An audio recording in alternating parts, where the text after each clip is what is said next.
While we live on land, there's a whole other world underneath us. And no, I'm not talking about the underworld, I'm talking about the ocean. Since we live on land, we never seem to discuss the pressing issues of the ocean, which include overfishing, acidification, destruction of the coral reefs, and noise pollution.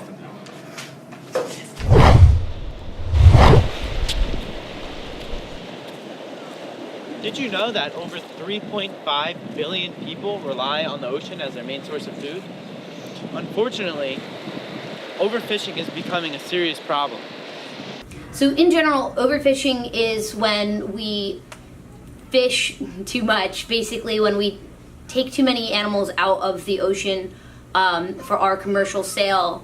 And by too many, it's enough that it disrupts the natural ecosystem and disturbs the food chains that are there. There are three types of overfishing: growth, ecosystem, and recruitment. Growth overfishing is when more fish have to be caught because they're not given enough time to grow to a large enough size to meet quotas set by fisheries.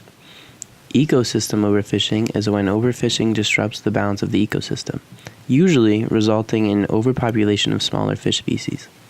This is because the larger predator fish are the preferred catch. Recruitment overfishing is when the adult population becomes so depleted that they are not able to reproduce fast enough to replenish the population. This is what causes certain species to become endangered. So a food chain is a very delicate system. Each level of the food chain is highly dependent on the one before it, and the further down the food chain you are, the harder it is for you to find food. So this is why we have less top predators than we do smaller animals. So on land, we have more flying insects than any animal in the entire world, because they can very easily eat plant life. Then the second most amount of animals are those that eat flying insects. Then the next level up, there's less of those. So if you were to go into the woods today, you would see mostly plants, then mostly bugs, then maybe mice, something like, I don't know, a fox that eats mice, and then you might, after being in the woods for a year, see one bear. So by disturbing the lower portions of these natural food chains, we're making it harder and harder for these top level consumers to survive. In the ocean and on land, humans are the ultimate predator, the unpredictable variable in the food chain. Without human influence, the food chain would stay balanced by itself. Humans' influence has a detrimental impact on the balance of the top and bottom species. So with overfishing, basically it's the commercial fishing industry. So paying attention to where your seafood comes from is the most important thing you can do. Money is the biggest cause of overfishing. The fishing industry only cares about the money and not the ecosystem. By consuming less fish and bringing this issue into the light, the industry would see that they have to fish less. Overfishing is causing a disturbance in the underwater ecosystem. If kept up, there will be no more fish to catch.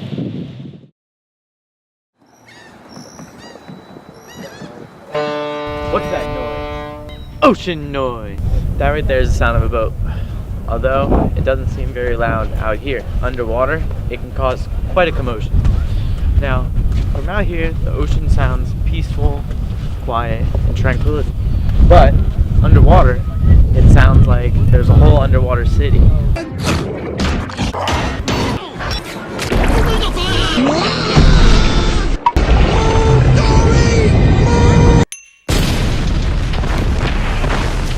Kind of similar to today's New York. Believe it or not, humans add more noise to which was already previously there. These noises include boats' engines, propellers, and most of all, ocean exploration. So ocean noise is basically human disturbance. It's anything that's going in and creating excess sound or noise or activity that wouldn't be there naturally for the animals that live there. Some of the causes would be things like excess boat traffic, underwater drilling, a lot of the drilling that's going on, for instance, what was just okayed in the Arctic, or even the building of things that should be better like wind turbines. Just having that construction in these natural habitats is disruptive to the life there.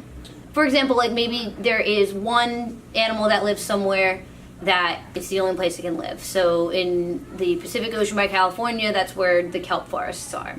If they wanted to start building either, maybe they want to build a wind farm offshore, and they start construction underwater, it could scare away a lot of the animals that only live in that particular kelp forest.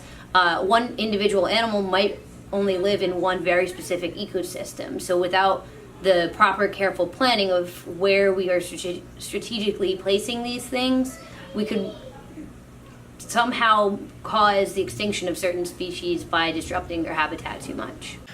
Many fish and underwater mammals are acoustically oriented and rely on sound to travel the waters and communicate. Acoustical testing hinders the ability to communicate through song.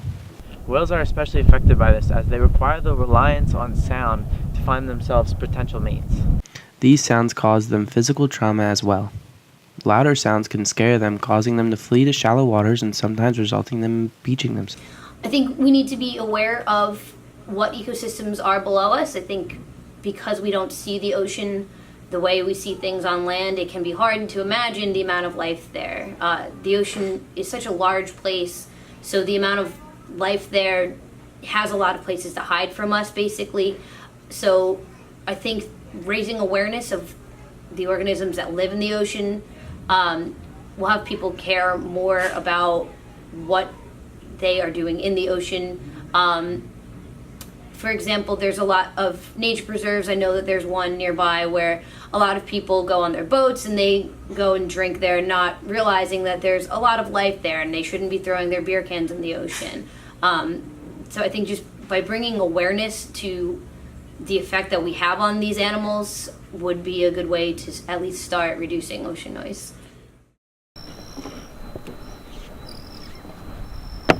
Ocean noise is a serious problem that needs to be dealt with before it gets out of hand.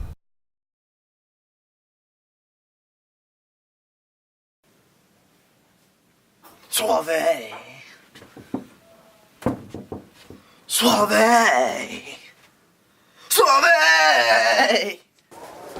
Suave!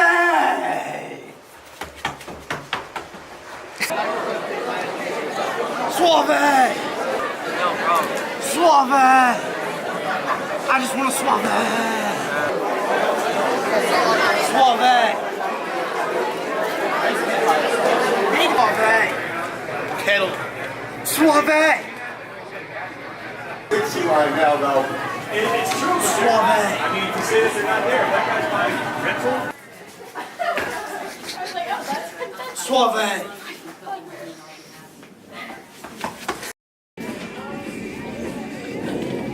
Suave!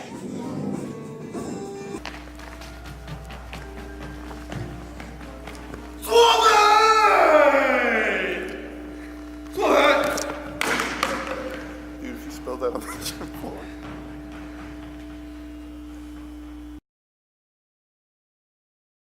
Since the late 1800s, acidity has risen by 0.1 on the pH scale. Now, this might not seem like a lot, but I can assure you, for all these ocean creatures out there, that it truly is. So ocean acidification is when the level of carbon dioxide in the ocean has increased so much that it changes the pH level of the ocean. So if you were to have a pH indicator in a glass of water, if you start blowing bubbles into that glass of water, eventually it's going to change colors because it shows you that it has gone from a neutral pH to an acidic pH. So the ocean is one of the largest carbon sinks on Earth, and what that means is carbon dioxide in the air, when it's not brought into the biosphere through things like photosynthesis, it actually can be dissolved into the ocean. So about 2/3 of the carbon dioxide that we release into the atmosphere stays in the atmosphere, and about 1/3 of it goes into the ocean, which is increasing the pH and making it more acidic. So the most major effect that it has is on coral reefs. The acidic water has a very bad effect on the coral itself. The coral reef has a calcium carbonate skeleton that it creates, and the way that the acid interacts with that can be abrasive to it. It's also very difficult if you think about air quality for us living on land. When it's lower air quality, it's hard for us to breathe. Well, fish breathe in the water. The more oxygen that is in the water, the more oxygen they can get through their gills. So when you increase other chemicals in the water, like carbon dioxide, it's more difficult for them to absorb the amount of oxygen they need to survive. The biggest thing that we need to do is switch to clean energy. So we really need to end our dependence on fossil fuels, and it's something we can do very simply. There is a large job market, a lot of occupations that can be made out of switching to clean energy and using renewable resources like wind power, solar power, hydropower, because when we use renewables, we're not taking carbon that's been underground for millions of years and releasing it in enormous quantities into the atmosphere and therefore back into the ocean. So in general, a coral reef is basically like a very large underwater city. Coral is an animal, it's called a polyp, and so it's very similar to a sea anemone, but it's microscopic. And it's as if this polyp keeps a house plant. It lives alongside an algae, and that's what gives the coral its color. What makes the reef is that this same organism, it takes in calcium and carbon from the ocean, and it turns it into calcium carbonate. Now this happens extremely slowly. Coral's very hard to cultivate in captivity, and so even though there is carbon dioxide in the water, it's not taking in the carbon as quickly as the carbon's being put into the water. So the coral reef is this big ecosystem that depends on this coral animal, because with that hard structure being built by the animal, it creates hiding spaces and living spaces and food for animals you won't find anywhere else in the entire world. So they're in jeopardy in that coral can only live in something that can be referred to as a Goldilocks zone. Basically, there is a small temperature range that coral can survive in. So when the water temperature rises, it makes it difficult for the corals to survive. They also rely on a very specific amount of sunlight. So when we pollute the ocean, it becomes more turbid, so it becomes a lot harder for light to get through to the coral reefs. And also, when water warms, it expands. So in this case, the sea levels, it rises. So in addition to melting ice caps, just based on the natural chemistry of water, when it warms, it does rise. And we actually lost our first species to climate change this year. There was a rodent that lived at the Great Barrier Reef, and sea level has risen so much that it ran out of land space. It actually lived on top of the corals. Coral reefs are extremely important in that they support as much, if not more, life than the rainforests do on land. There are so many animals that depend on the coral reefs in order to survive. It's their home, it's their food source.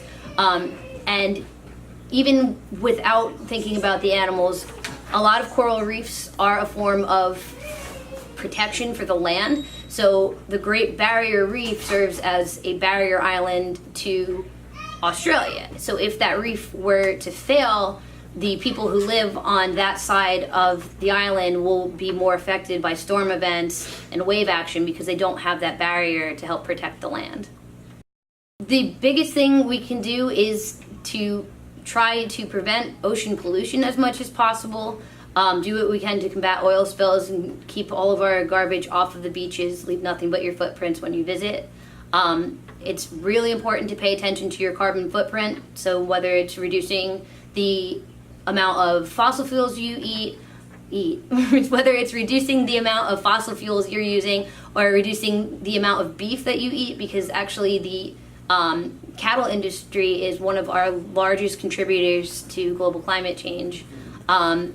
It's just something that keeps the carbon dioxide out of our air and therefore out of our ocean, and that really is the most hazardous thing that is reaching our coral reefs.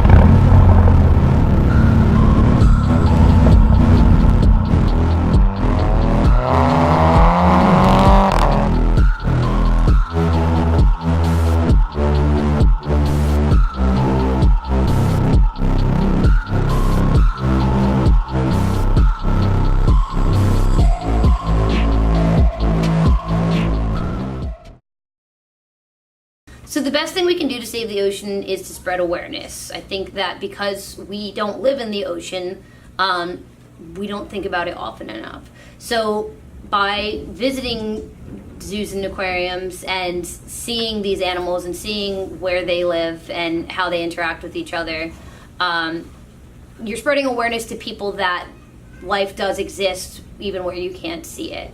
And so when people become aware or make a connection with an animal that they wouldn't have otherwise met, they will want to care more. They might try to lower their carbon footprint and take actual actions to act on climate change. Today, class, we're going to talk about how overpopulation has a direct correlation. Ocean.